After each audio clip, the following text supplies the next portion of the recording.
વલસાડ જિલ્લાના ધરમપુરમાં એપ્રિલ મહિનામાં એક મકાનમાંથી થયેલી લાખો રૂપિયાની ચોરીનો ભેદ આખરે ઉકેલાયો હતો। વલસાડ પોલીસે આ મામલે 2 આરોપીઓને લાખોના મુદ્દામાલ સાથે ધરપકડ કરી હતી। જો કે આરોપીઓ સુધી પહોંચવા પોલીસને સરકાર દ્વારા ગુનાઓની તપાસ માટે બનાવેલા એક વિશેષ સોફ્ટવેર ખૂબ જ કામે લાગ્યું હતું અને આ સોફ્ટવેરના આધારે જ પોલીસ આરોપી સુધી પહોંચી શકી હતી।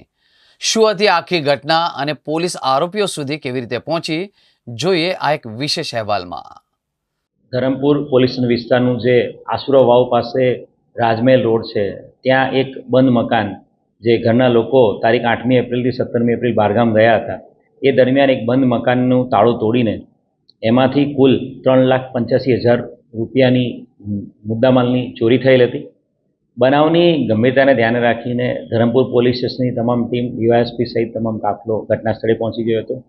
છેલ્લા ઘણા સમયથી એની અંદર મહેનત કરવામાં આવી હતી અને એ મહેનતના ફળ સ્વરૂપે આ ઘરફોડ ચોરીના ગુનામાં 2 આરોપીને પકડી પાડવામાં સફળતા મળી છે। આ આરોપીને જે પકડી પાડવામાં સફળતા મળી છે એમાં સરકારશ્રીના, ગુજરાત સરકારના નાફીસ જે છે એ સોફ્ટવેર ખૂબ જ ઇમ્પોર્ટન્ટ અને ખૂબ જ મદદરૂપ થયું છે।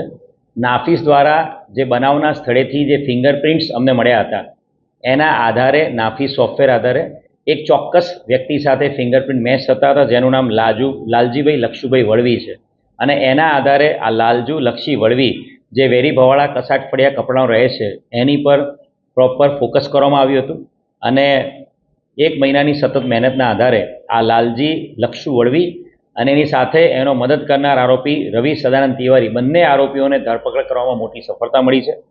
બંને આરોપી પાસેથી રોકડા 23,000 રૂપિયા અને અન્ય દાગીના અને સોનાની ચેઇન મળીને કુલ 1,80,000થી વધુનો મુદ્દામાલ રિકવર કરવામાં આવ્યો છે।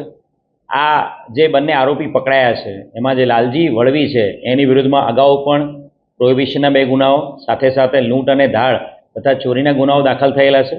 રવિ સદાનંદ તિવારી છે એની વિરુદ્ધમાં પણ મહારાષ્ટ્રમાં અટેમ્પ્ટ ટુ મર્ડર અને ભિલાડમાં મર્ડરનો ગુનો દાખલ થયેલો છે।